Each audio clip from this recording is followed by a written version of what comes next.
మాంగళ్య సూత్ర ఆరాధన, తదనంతరం స్వామివారికి అద్భుతంగా తలంబరాల కార్యక్రమం, మాలామార్పిడి ఇలాంటి కార్యక్రమాలు ఉంటాయి. అయితే ఈ బ్రహ్మోత్సవాలకి ఒక ప్రత్యేకత ఉన్నది. అలాగే మన ఆలయానికి కూడా గొప్ప ప్రత్యేకత ఉన్నది. రాతితో నిర్మితమైనటువంటి ఆలయం. ఈ చుట్టుపక్కల ఎక్కడ కూడా మనకు రాతితో నిర్మితమైనటువంటి ఆలయాలు మన కొత్తగూడెం ప్రాంతంలో చాలా అరుదు. భద్రాచలం అటువంటి పుణ్యక్షేత్రాల గురించి కాదు చెప్పేది, మామూలుగా చిన్న చిన్నగా ఉండేటువంటి ఆలయాల గురించి. అటువంటి గొప్పనైనటువంటి ఆలయం సన్నిధి. ఇక్కడ భక్తజనులు లేనప్పటికీ సింగరేణి సంస్థ వారు చాలా గొప్పనైనటువంటి కార్యక్రమాన్ని చేస్తున్నారు. ఎందుకోసం అంటే మామూలుగా భక్తుల మధ్యలో ఉండే ఆలయాలకి డొనేషన్స్ బాగా వస్తాయి. అలాగే అధ్యయనోత్సవంలో 2 రోజులు 7 రోజులు గొప్పగా బ్రహ్మోత్సవాన్ని చేస్తున్నారు. అంటే అక్కడ 33 కోట్ల మంది దేవతలు కూడా వచ్చి నివాసం ఉంటారు. ఈ 7 ఉత్సవం చూడవలసినదే, ఏది కూడా వదిలిపెట్టవలసినది కాదు. గరుడ ప్రసాదం ఉంది అంటే సంతానార్థ తల్లి యొక్క రహస్యాన్ని, అంటే కశ్యప ప్రజాపతికి 2 కుమారులు 2 భార్యలు. ఎవరు వాళ్ళు అంటే ఈనత కద్రువ అని 2 భార్యలు ఉండేవారు. కశ్యప ప్రజాపతి ఒకానొక సమయంలో కొంత జపాన్ని చేసుకొని ఇంటికి తిరిగి వచ్చినటువంటి సమయంలో, ఇన్ని రోజులు మీరు మాతో లేరు కదా స్వామి, మాకు ఒక వరము కావలను అని అడిగితే కోరుకోండి ఇచ్చేస్తాను అని అన్నాడు. అంటే అప్పుడు కద్రువ అడిగింది, హే స్వామి, మాకు ఈ ప్రపంచంలో అందరికంటే గొప్పనైనటువంటి బలశాలులైనటువంటి బుద్ధి కలిగినటువంటి వారు ఒక 100 కుమారులు కావాలని, ఎంతమంది 100 సంతానం కావాలని చేస్తూ మీ అందరికీ కంకణాన్ని చూపిస్తారు. చేతులు 2 ఎత్తి నమస్కరించండి. గోవిందా బోల్ శ్రీనివాస భగవానికి గోవిందా. గొప్పవాళ్ళమా మనం? ఆయనకి యోగ్యత ఇచ్చేటువంటి గొప్పవాళ్ళమా మనం? మనకు యోగ్యత ఆయన ఇవ్వాలా, ఆయనకి యోగ్యత మనం ఇవ్వాలి. కానీ మరి ఆయన ఎందుకు కట్టుకున్నాడో తెలిసిన, కంకణం కట్టిన మాటగా చెప్తున్నాను అని చెప్పి కంకణం కట్టుకుంటున్నాడు. బద్రీయ కర్మ కౌతుకం, ఆయన ఒక పని మీదే కంకణం పెట్టుకున్నాడు. ఏమిటా పని? భక్తులని రక్షించడం. అవునా? ఏమైనా చెప్పాడా? ఇది ఋషులు రాసినటువంటి శ్లోకం కాదండి. ఆయన ఎక్కడైనా చెప్పాడా? గజేంద్ర మోక్షంలో చెప్పాడు. ఏదైనా ఒక శ్లోకం తెలుసా మీకు? రామావతారంలో చెప్తాడు. ఏమని? ఆయన ఒక దీక్ష తీసుకున్నాడు. వ్రతం అంటే దీక్షనే కదా. మీరంతా వ్రతాలు చేసుకున్నారా? ఆ వ్రతాల వల్ల ప్రయోజనం ఏంటి? ఏమీ లేదండి, శరీరాన్ని సృష్టింపజేయడం తప్ప. అదేనా? సోమవారం వ్రత ఉపవాసం, మంగళవారం వ్రత ఉపవాసం, ఇలా వ్రతాలు ఉపవాసాలు చేసి లోపల ఉన్నటువంటి పరమాత్మని సృష్టింపజేయడమే. భగవద్గీతలో శ్రీకృష్ణ పరమాత్మ చెప్తాడు, శాస్త్రములో చెప్పినటువంటి ఉపవాసములు కాకుండా వారాది 2 ఏకాదశులు వస్తాయి. ఆ 2 ఏకాదశిలో ఉపవాసములు చేయాలి. ఇంకేం చేయాలి?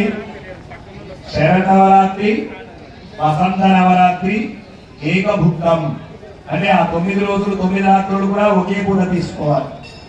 శ్రీరామనవమి రోజు కళ్యాణం అయ్యేంత వరకు. ఇగో ఇలా ఏదైనా బ్రహ్మోత్సవాది కార్యక్రమం అయితే అక్కడ కూడా కంకణం ధరించినటువంటి వాడు ఆ కంకణ విసర్జన అయ్యేంత వరకు ఏకభుక్తం. శివరాత్రి రోజు ఏకభుక్తం లేదా కటిక ఉపవాసం. ఉపవాసము అంటే స్వామికి సమీపములో ఉండడం అని అర్థం. శరీరం సహకరించలేదు అనుకోండి, ప్రసాదం తీసుకున్న తప్పు లేదు.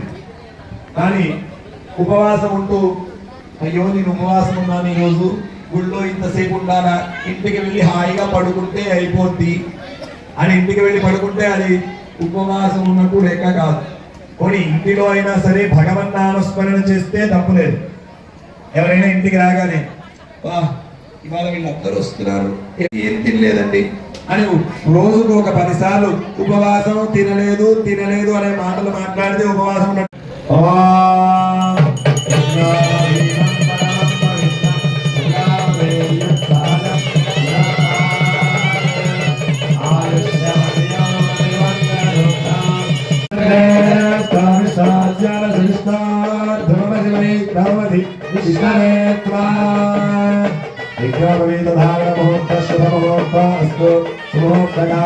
శ్రీ లక్ష్మీనారాయణ అనుగ్రహ ప్రసాద సిద్ధిరస్తు.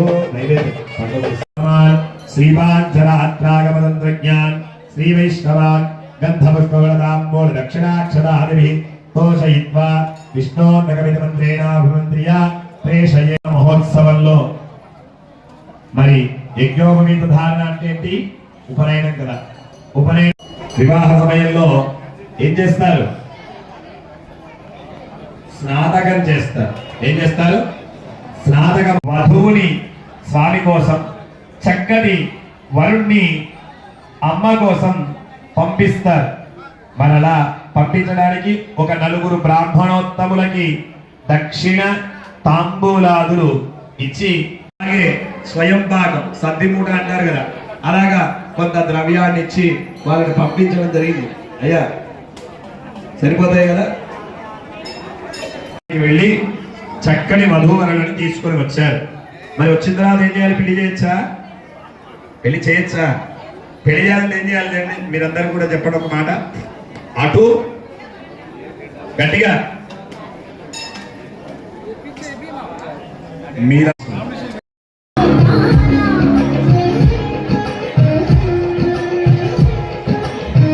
కార్యక్రమం ఏంటి? చరణం పవిత్రమిది కావచ్చాయి.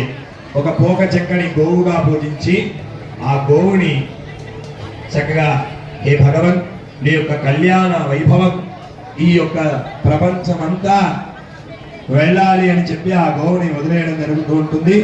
ఆ గోవుకి ఆరాధన జరుగుతుంది అన్నమాట.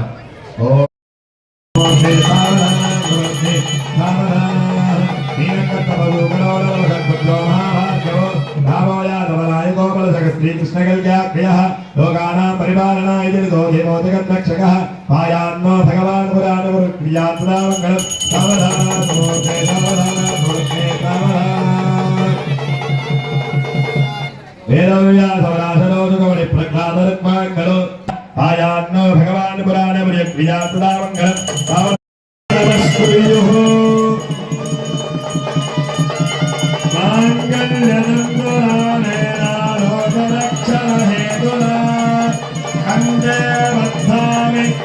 భగవాన్ త్రైలోక్యం మంగళగురు క్షీరోదవధనాయ ఫలరూపే మధుప్రియః నమశ్చంద్ర సహోదర్యై నమస్తే హృదయోనయే సముద్రతనయే మాతర్లక్ష్మీ త్వాం ప్రార్థయామ్యహం మాంగళ్యసూత్రం దేవేన యుష్మత్కంఠసమర్పణే నియోజితోహం బధ్నామి గృహాన పరమేశ్వరీ.